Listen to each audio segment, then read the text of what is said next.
Hello children, कैसे हैं आप लोग? I hope you all are well, doing also well in the studies. पढ़ाई लिखाई आप लोगों की बहुत बढ़िया चल रही है। एग्जाम्स की तैयारी भी बहुत बढ़िया चल रही है। बोर्ड एग्जाम्स आने को हैं और आप लोग एक बार कोर्स का कंप्लीट करने के बाद उसका रिवीजन कर रहे हैं। मैक्स मार्क्स आपकी पूरी तरीके से हेल्प कर रहा है, क्योंकि सेलेक्टेड एग्जाम ओरिएंटेड क्वेश्चंस आपको और कहीं नहीं मिल रहे हैं, केवल और केवल मैक्स मार्क्स में ही अवेलेबल है। और साथ में डिफिकल्ट क्वेश्चंस के एक्सप्लेनेशन भी वीडियो क्लासेस के थ्रू आप लोगों को मिल रहे हैं। This is really wonderful. चलिए बच्चों, आज क्लास 12th बायोलॉजी का हम चैप्टर नंबर 15 डिस्कस आप लोगों के साथ करेंगे। चैप्टर का टाइटल है biodiversity and it's conservation. Chapter अपने आप में ब्यूटीफुल है। बायोडाइवर्सिटी के नाम से ही खूबसूरती का अंदाजा होता है। चारों तरफ देखिए, अपनी आंखों से देखते हैं कितनी तरह के प्लांट्स, हजारों लाखों तरह के प्लांट्स हमारे इस नेचर में मौजूद हैं। हजारों लाखों तरह के एनिमल्स, बर्ड्स, फिशेस, पता नहीं क्या क्या हमारे चारों तरफ मौजूद है। और यही सब मिलकर के फॉर्मेशन करती है हमारी इस खूबसूरत प्रकृति यानी कि नेचर का। इस नेचर से हम लोग कभी भी भाग नहीं सकते, बार बार घूम करके इसी नेचर के पास आते हैं। बहुत अच्छी लगती है हमें ये नेचर, तो इस नेचर के बारे में थोड़ी सी जानकारी भी लेनी बहुत जरूरी है। और आज आप लोगों को थोड़ी सी जानकारी मैं आपको बायोडाइवर्सिटी के बारे में जरूर दूंगा। बायो के स्टूडेंट्स हैं, बायोडाइवर्सिटी के बारे में जानकारी ना हो ये तो बहुत मुश्किल बात है। तो इस चैप्टर की थोड़ी सी एक ब्रीफ समरी आप लोगों के साथ, then will do some questions important for board examination, right. तो सबसे पहली बात यह है कि बच्चों, जैसे कि आप लोग पीछे देख रहे हैं, मेरे पीछे लिखा हुआ है बायोडाइवर्सिटी was coined। सबसे पहले इस टर्म को, बायोडाइवर्सिटी टर्म किसने दी थी? That was given by Edward Wilson। Diversity का मतलब ही विभिन्नता से है, यानी कि various kinds, various types of bio means living organism. तो various kinds of living organism, तो यहां पर मिलकर के जो टर्म बनती है इट इज कॉल्ड बायोडाइवर्सिटी। और बायोडाइवर्सिटी टर्म पर ध्यान दिया सबसे पहले एडवर्ड विल्सन ने। It can be studied at the following levels. अलग अलग लेवल्स पर हम इसको स्टडी कर सकते हैं बायोडाइवर्सिटी को, क्योंकि इतनी बड़ी हमारी अर्थ है और उस अर्थ पे बहुत सारा एरिया हमारा जमीन का है, टेरेस्ट्रियल है, तो बहुत सारा एरिया हमारा वाटर से है, जहां पर सी एंड ओशियंस, रिवर्स ये सब पाई जाती है। तो इन सब एरियाज में इतनी डाइवर्सिटी अवेलेबल है कि उसको स्टडी कर पाना एक बार में नामुमकिन है। तो यहां पर जेनेटिक डाइवर्सिटी, स्पीसीज डाइवर्सिटी और इकोलॉजिकल डाइवर्सिटी, इन तीन तरीके से हम डाइवर्सिटी को कैटेगराइज करते हैं। जेनेटिक डाइवर्सिटी उनके जेनेटिक कॉन्स्टिट्यूशन के बेसिस पर विभिन्नता को दिमाग में रख करके, नजरों में रख करके कैटेगराइज किया जाता है। तो स्पीशीज डाइवर्सिटीज में उनको उनके कैरेक्टरिस्टिक फीचर्स के बेसिस पर उनको अलग अलग स्पीशीज के रूप में कैटेगराइज करके उनकी डाइवर्सिटी को स्टडी किया जा सकता है। तो तीसरी और सबसे ज्यादा इंपॉर्टेंट डाइवर्सिटी इकोलॉजिकल डाइवर्सिटी, यानी कि कौन से एनिमल, कौन से प्लांट्स, कौन से लिविंग ऑर्गेनिज्म किस तरीके के एनवायरनमेंट में सरवाइव कर रहे हैं, ये भी एक तरीका हो सकता है बायोडाइवर्सिटी को स्टडी करने के लिए। पॉइंट आप लोगों को क्लियर हो गया होगा, I think so. According to IUCN, ये भी एक डाटा कलेक्ट करने का एक ऑर्गेनाइजेशन, 2004 में बताते हैं कि अर्थ पर total number of plants and animal species लगभग 1.5 मिलियंस है।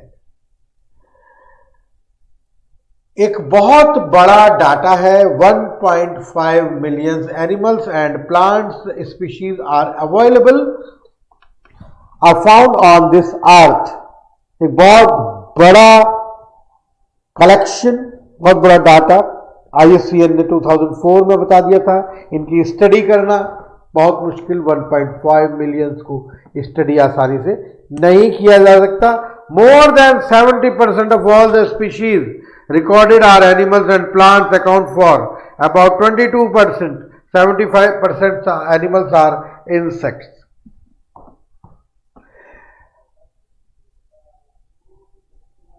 जितने more than 70% of all the species ये प्लांट्स और एनिमल्स पाए गए और इनमें 22% इंसेक्ट्स है, यानी कि सबसे बड़ी संख्या अर्थ पर इंसेक्ट्स की है। आप लोग इस बात को जरा सा ध्यान रखेंगे माय डियर चिल्ड्रन।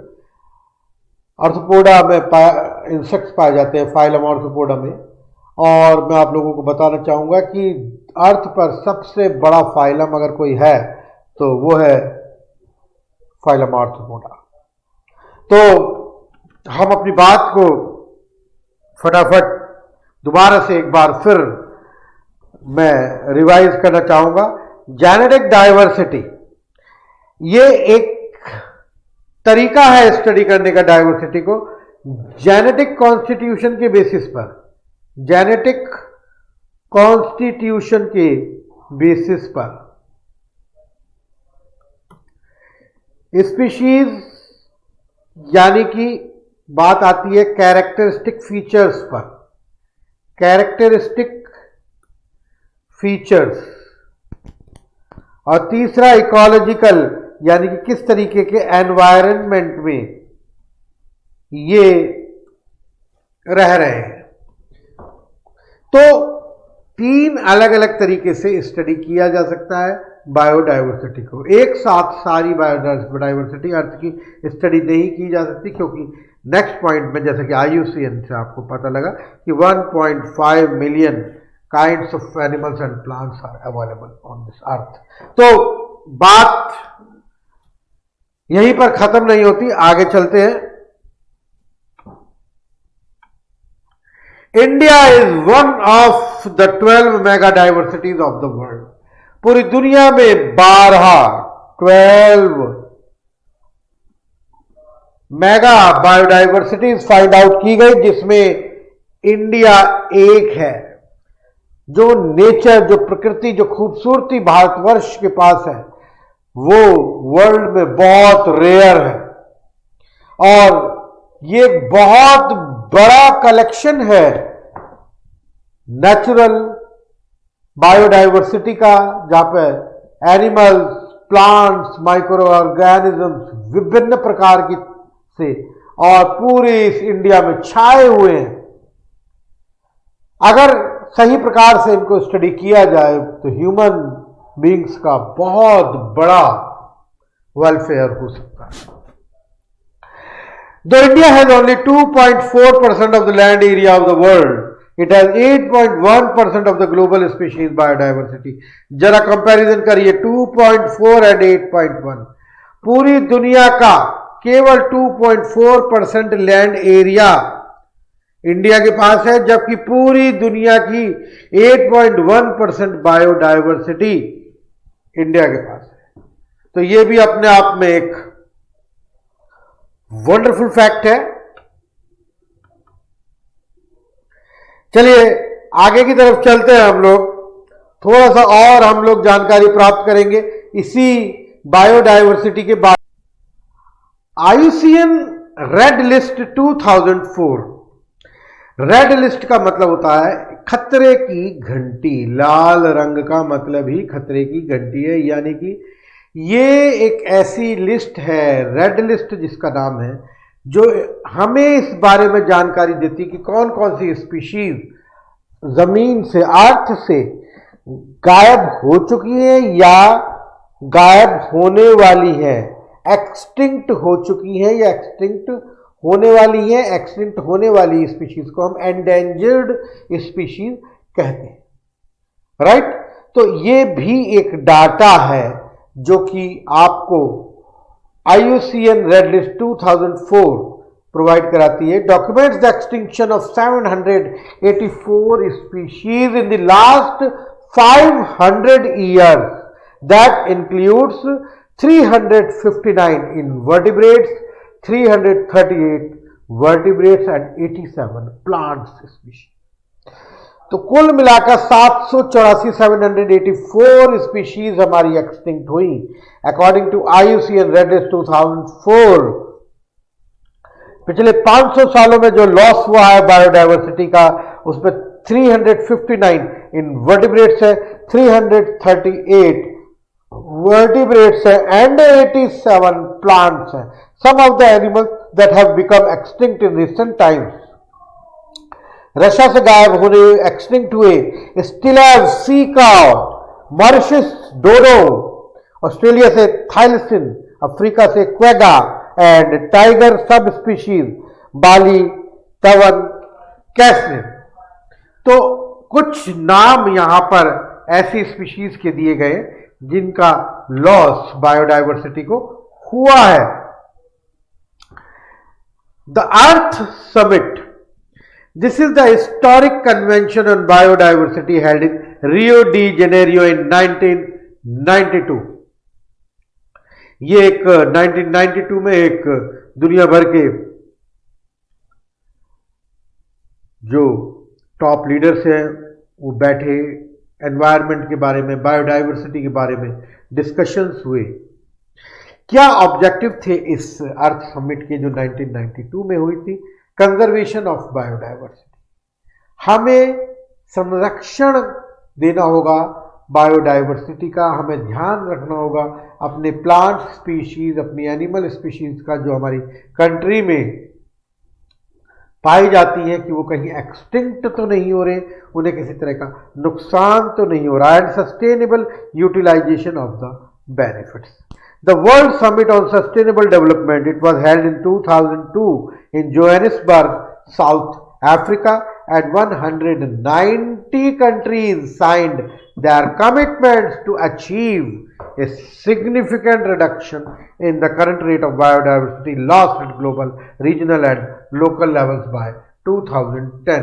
तो बहुत सारे देश, 190 देशों ने वहां पर सिग्नेचर किए इस बात पर कि वो आगे से 2010 तक बायोडायवर्सिटी लॉस को पूरी तरीके से रोक देंगे। ठीक है, चाहे वो ग्लोबल लेवल हो, चाहे वो रीजनल लेवल हो, और चाहे वो लोकल लेवल ही क्यों ना हो। चलिए बात करते हैं अब हम कुछ क्वेश्चंस के बारे में, चैप्टर के बारे में, बायोडायवर्सिटी के बारे में आप बहुत कुछ समझ चुके हैं। इसी से संबंधित कुछ क्वेश्चंस को मैं आप लोगों के सामने रख रहा हूं। एग्जाम पॉइंट ऑफ व्यू से ये क्वेश्चन बहुत इंपॉर्टेंट है माय डियर स्टूडेंट्स। चलिए मल्टीपल चॉइस क्वेश्चन है। पहला question, extinction of passenger pigeon was due to, passenger pigeon extinct हुआ क्यों? Increase number of predatory bird, second option over exploitation by human beings, third option non availability of food, and fourth option bird flu virus. बच्चों यहां पर सही answer क्या होगा? दोबारा इसको आप जरा सा सोचें इस क्वेश्चन को। पैसेंजर पिजन एक्सटिंक्ट क्यों हुए? Four options are there, increase number of predatory birds, over exploitation by human beings, non-availability of food, bird flu, virus infection। So यहां पर बच्चों जो सही आंसर है वो है over exploitation by human beings, यानी कि जरूरत से ज्यादा इस्तेमाल करने पर मानव के द्वारा ये स्पीशी एक्सटिंक्ट हो गई। राइट, चलिए नेक्स्ट क्वेश्चन की तरफ बढ़ते हैं हम लोग। इन द फॉलोइंग क्वेश्चन, यहां पर असर्शन एंड रीजन दो स्टेटमेंट आप लोगों को मिलेंगे, आपको देखना है अगर दोनों ठीक है, दोनों परफेक्ट एक्सप्लेनेशन है तो यहां पर ए ऑप्शन देंगे, अगर एक्सप्लेनेशन परफेक्ट नहीं है बी का तो बी ऑप्शन देंगे अगर रीजन का एक्सप्लेनेशन, रीजन जो है वो परफेक्टली एक्सप्लेन्ड नहीं है। सी केस में अगर असर्शन सही है, रीजन फॉल्स है, तो उस केस में हम सी ऑप्शन देंगे, और अगर दोनों ही गलत है तो हम डी ऑप्शन सेलेक्ट करेंगे। With few exceptions, tropics harbor more species than temperate or polar regions. Species diversity decreases as we move away from the equator towards the pole. बच्चों बहुत ध्यान से समझिए, सुनिए, क्वेश्चन बहुत ही सिंपल है, सीधा है, एक्सप्लेनेशन भी बिल्कुल सिंपल है, सीधा। अगर चैप्टर को आपने ध्यान से पढ़ा है एक बार, तो इसका आंसर आप लोग बहुत आसानी के साथ दे सकते हैं। Assertion is with few exception, बात कुछ केसेस की हटा देते हैं। ट्रॉपिक्स हार्बर मोर स्पीशीज, जो ट्रॉपिक एरिया है वो ज्यादा स्पीशीज को हार्बर करता है देन टेम्परेट या पोलर रीजन। पोलर या टेम्परेट रीजन की कंपैरिजन में जो ट्रॉपिक्स है वो ज्यादा स्पीशीज हार्बर करते हैं, और इसका जो रीजन है वो दिया गया है कि स्पीशीज डाइवर्सिटी डिक्रीजेज, जितना भी हम इक्वेटर से दूर होते चले जाएंगे या जितना इक्वेटर के पास आते चले जाएंगे उतनी ही स्पीशीज डाइवर्सिटी बढ़ती चली जाएगी। इसका मतलब ये हुआ, इसका मतलब सीधा सीधा है, इक्वेटर की तरफ ट्रॉपिकल एरिया बढ़ता है। तो जैसे जैसे हम इक्वेटर की तरफ बढ़ते हैं, इसका मतलब क्या हुआ, reason is perfectly correct and the answer will be the A option. I think point आप लोगों को क्लियर हो गया होगा। मैं दोबारा एक बार फिर, किसी तरह का कंफ्यूजन आप लोगों को ना रहे, मैं एक बार फिर दोबारा से इसको आप लोगों के सामने डिस्कस करना चाहूंगा। यहां पर ये कह रहे हैं कि tropics harbour more species. Tropics जो भी होते हैं, ट्रॉपिकल एरियाज जो भी होते हैं, वहां पर ज्यादा स्पीशीज पाई जाएगी देन टेम्परेट और पोलर रीजन। पोलर ये ठंडे इलाकों में आप सभी को पता है कि ये स्पीशीज की संख्या कम हो जाती है। जैसे जैसे हम इक्वेटर की तरफ बढ़ते चले जाते हैं, स्पीशीज चूंकि एनवायरनमेंट सही होता चला जाता है, धीरे धीरे धीरे धीरे वो ठंडा टेम्परेचर खत्म होता चला जाता है, तो स्पीशीज की संख्या बढ़ेगी। तो उस कंडीशन में हम ये कह सकते हैं कि स्पीशीज डाइवर्सिटी इक्वेटर से दूर होते चले जाने पर हमेशा डिक्रीज होती है। तो ये स्टेटमेंट यहाँ पर बिल्कुल ठीक है, और ए ऑप्शन हमने इसके लिए चुना है। तो आंसर आप लोगों को समझ में आ गया।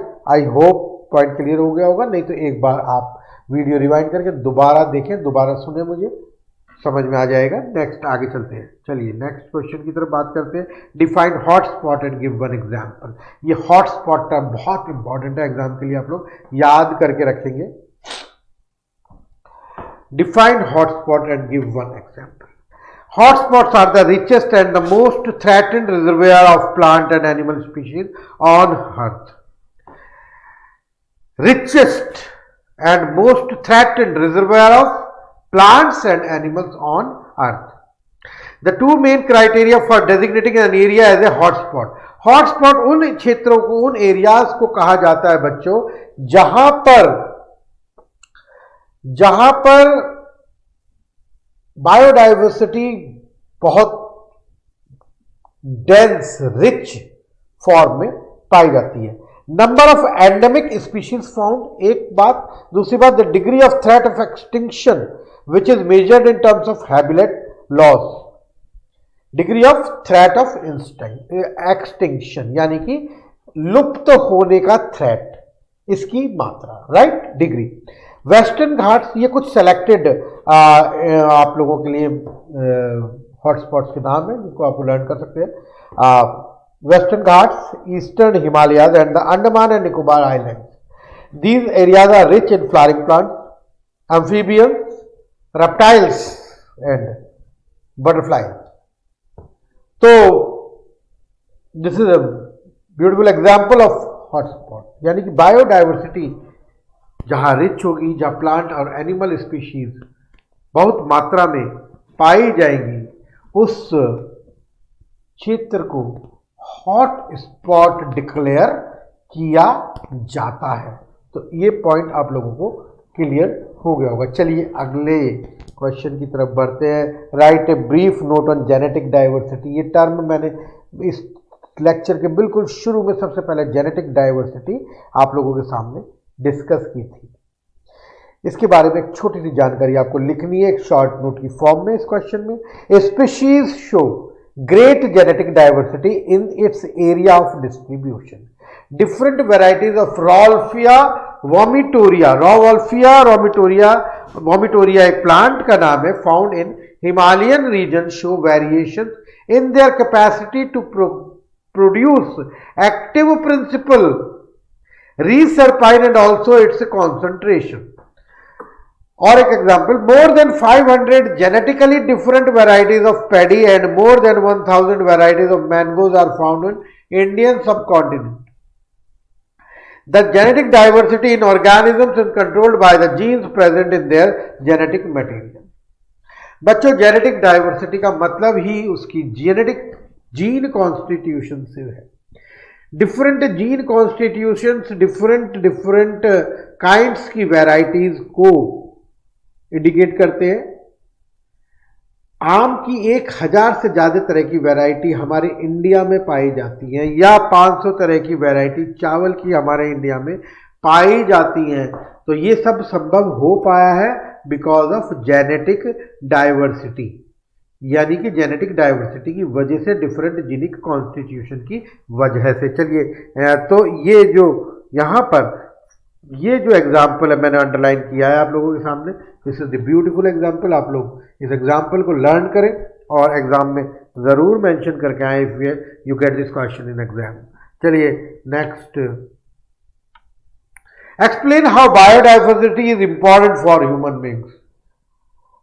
जितना हम लोग पढ़ करके आ रहे हैं आप लोगों के सामने मैं डिस्कस कर रहा हूं, बायोडाइवर्सिटी कितनी इंपॉर्टेंट है, क्या फायदा है। तो यहां पर मैं आप लोगों को बताऊंगा कि इंडिया जो कि वर्ल्ड की 12 बायोडाइवर्सिटी में से, रिचेस्ट बायोडाइवर्सिटीज में, मेगा बायोडाइवर्सिटीज में से एक है, आज अगर अपनी नेचुरल हेरिटेज में वर्ल्ड में नंबर 1 पर है तो कोई बहुत बड़ी बात नहीं है। Biodiversity is essential for the productivity, stability, resilience and health of ecosystem. For long, ecologists have been of the view that a community with great species richness maintains a stable productivity year after year. Such an ecosystem should resist natural and human interferences and also attacked by alien species. Biodiversity का rich होना किसी भी country के लिए बहुत सौभाग्य की बात होती है। It is a great privilege for a country. Human welfare तभी संभव हो पाएगा जब कोई भी कंट्री बायोडाइवर्सिटी में रिच होगा। ऐसे कंट्री जो फाइनेंशियली बहुत ज्यादा स्ट्रांग है लेकिन बायोडाइवर्सिटी में स्ट्रांग नहीं है, they are very weak when they talk about human welfare. Rich biodiversity is not only essential for ecosystem balance but also for survival of human beings on this planet.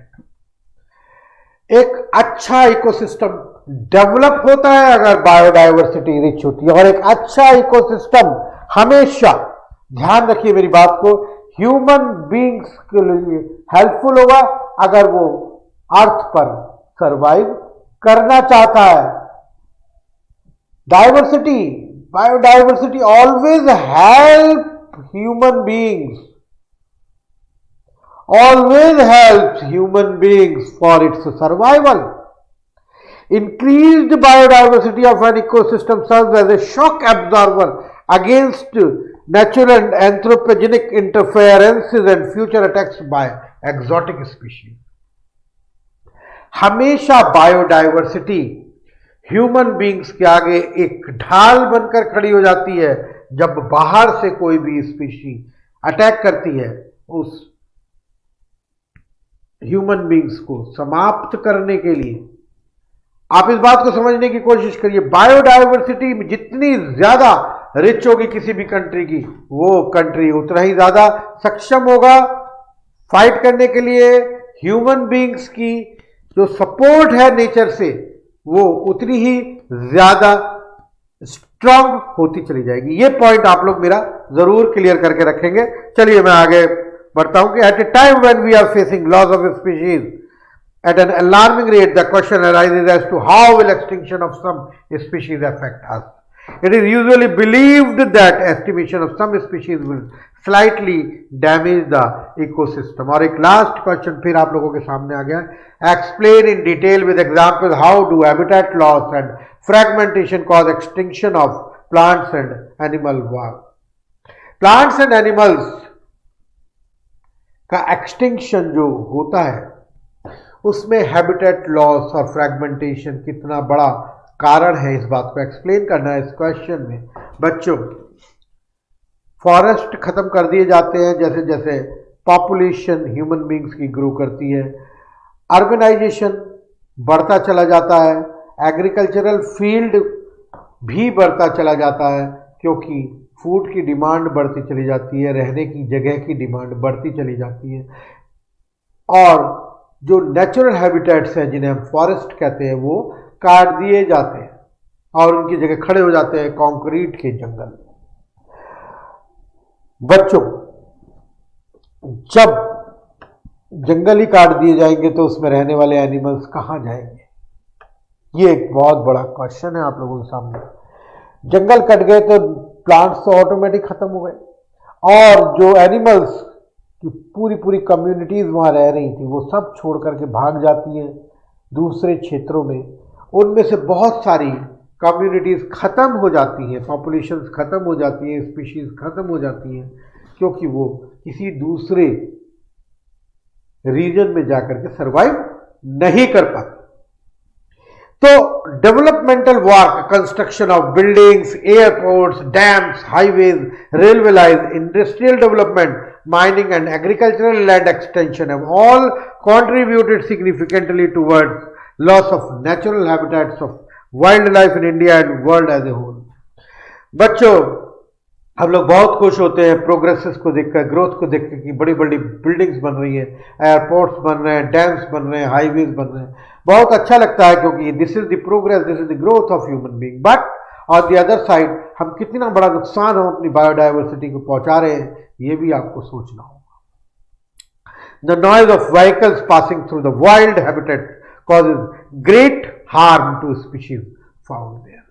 कितना बड़ा नुकसान vehicles के शोर से होता है वाइल्ड हैबिटेट्स को, जंगलों में पाए जाने वाले एनिमल्स को।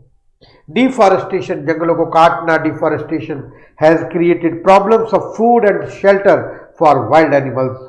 This has resulted in great reduction in their number. मैं आप लोगों को एक्सप्लेन कर चुका हूं। Due to deforestation the wandering area of wild animals get limited which cause reduction in their reproduction rate. उनको रहने के लिए, सर्वाइवल के लिए जगह नहीं मिलती, छोड़ करके दूसरे एरियाज में चले जाते हैं। रेट ऑफ रिप्रोडक्शन ऑटोमेटिकली कम होता चला जाता है ताकि नेक्स्ट स्पीशीज उसकी, नेक्स्ट जनरेशन उनकी आ ही नहीं पाती। The great Amazon rainforests, which are called the lungs of earth, provide habitat to billions of species of plants and animals. These forests are being cut to provide land for soybean cultivation and pastures. Pollution, हमारा industrialisation हो रहा है, हम growth कर रहे हैं, बड़े बड़े फैक्ट्रीज लगा रहे हैं, बड़े बड़े ऑटोमोबाइल्स, व्हीकल्स सड़क पर दौड़ रहे हैं। लगातार इन सब से निकलने वाला पॉल्यूशन जो कि सॉइल को पॉल्यूट कर रहा है, एयर को पॉल्यूट कर रहा है और माय डियर चिल्ड्रन वाटर को पॉल्यूट कर रहा है। कितना बड़ा नुकसान वाइल्ड स्पीशीज को पहुंचाता होगा। क्यों? पानी में पाए जाने वाले एनिमल्स मर जाते हैं क्योंकि पानी के अंदर पॉल्यूटेंट्स की मात्रा बढ़ जाती है। Pollution has also destroyed the habitats of many wild species which have resulted in reduced their lifespans. और बच्चों उसके बाद बात करते हैं हम क्लीनलीनेस के बारे में। हमारे नेचुरल स्कैवेंजर्स जो कि आज खत्म होते चले जा रहे हैं, वल्चर्स, काइट्स, क्रोज आज दिखाई नहीं देते। ये हमारे नेचुरल स्कैवेंजर्स हैं जिनके ऊपर सफाई की जिम्मेदारी थी, क्लीनलीनेस। कोई एनिमल मर गया और सड़क पे पड़ा हुआ है, बहुत सारे वल्चर्स आते हैं, कुछ समय के बाद वहां से वो एनिमल गायब हो जाता है, उसको पूरा खत्म कर देते हैं और उसके बाद रहाई से ही कसर माइक्रो ऑर्गेनिजम्स खत्म कर देते हैं उसको फर्मेंट करके। तो क्लीनलीनेस, डिकम्पोजिशन बहुत ज्यादा जरूरी है और cleanliness drives bye human beings have greatly damaged the habitats of natural scavengers like vultures, kites and crows. Similarly, the fragmentation of habitat has detrimentally limited the movement of many species. The common example of this is the development of agriculture or urbanization around forest habitats. This has restricted many species to the core areas of the forest and thus has resulted in their extinction. तो cleanliness के लिए responsible जो भी animals थे, जो कि चाहे वो वल्चर्स हो, चाहे वो काइट्स हो, चाहे वो क्रोज हो, वो सभी आज की तारीख में ऑलमोस्ट एक्सटिंक्ट हो चुके हैं, नहीं तो और कुछ समय बाद हो जाएंगे, क्योंकि आज ह्यूमन बीइंग्स खुद सफाई कर रहा है, उन लोगों को सफाई करने के लिए कोई काम नहीं दिया गया और ये बहुत बड़ा एक लॉस है इकोसिस्टम का। फूड चेन इससे बहुत बहुत बुरी तरीके से प्रभावित होती है, तो ये भी एक कारण है। चलिए बच्चों, बहुत सारी बातें हम लोगों ने की बायोडाइवर्सिटी के बारे में, extinctions of animals and plant species के बारे में, और कहीं ना कहीं किसी न किसी आप लोगों के दिल के कोने में ये आवाज़ ज़रूर उठती होगी कि बायोडाइवर्सिटी सचमुच हम लोगों के लिए बहुत इम्पॉर्टेंट है। आप लोगों ने शायद नोट भी किया होगा कि पैंडेमिक के दौरान जब लॉकडाउन पूरी तरीके से लगा हुआ था तो जंगलों में से बहुत सारे एनिमल्स सिटीज़ में आ गए थे, सड़कों पर घूमते फिर रहे थे। बहुत सारे फॉरेस्ट में पाए जाने वाले एनिमल्स, बहुत खूबसूरत सा वो दृश्य था, सभी टीवी में, चैनल्स में इस चीज़ों को दिखाया गया था। तो मेरा आप लोगों से बार बार केवल कहना यही है कि बायोडाइवर्सिटी एक अपने आप में बहुत ही इम्पॉर्टेंट इशू है और बायोडाइवर्सिटी का कंजर्वेशन हर ह्यूमन बीइंग को, हर इंडिविजुअल को अपने लेवल पर करना पड़ेगा और तभी हमें इसमें सफलता प्राप्त होगी। Thank you very much. तैयारी करते रहिए, मैक्स मार्क्स के साथ मिलते हैं बहुत जल्द फिर कुछ नए चैप्टर्स के साथ।